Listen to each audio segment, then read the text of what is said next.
যারা ভিডিও দেখছেন ইয়াসিন ভাই ভেরিকোসেলি হলে কি করব। আসলে ভেরিকোসেলি নিয়ে কথা বলছি একটু আগে, যে যখন আপনার পুরুষ অঙ্গের নিচে যে টেস্টিস বা অন্ডকোষ সেটা যখন ঝুলে যাওয়া বলেন আপনারা, আমরা বলি যে আপনি যখন দাঁড়ায় কাজ করবেন তখন যদি আপনার অন্ডকোষগুলো বড় হয়, ব্যথা করে চিনচিন করে, তখন আপনি এটা দিয়ে যদি আপনি হাত দেওয়া টাচ করে স্পর্শ করেন, দেখবেন যে দড়ির মতো বা রশির মতো লাগে। অনেক সময় অনেকে বলে কেঁচু বা জোকের মতো লাগে। এইটাই হলো ভেরিকোসেলি, বা আপনারা অনেক সময় বলেন যে অন্ডকোষ ঝুলে যাওয়া।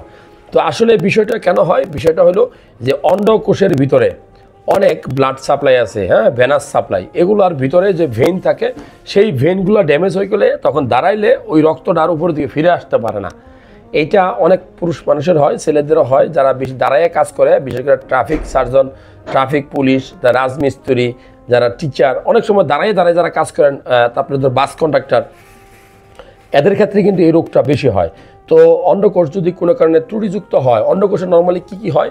অন্ডকোষে আপনার টিউমার হতে পারে, অর্কাইটিস হতে পারে। অর্কাইটিস মানে প্রচণ্ড ব্যথা করবে, অন্ডকোষ ফুলে যাবে, আপনার জ্বর আসতে পারে, ঠিক আছে। তারপরে ভেরিকোসেলি হতে পারে, অন্ডকোষে পানি জমে, যেটাকে আপনার একশিরা রোগ বলেন, আর আমরা বলি যে হাইড্রোসেল, হ্যাঁ।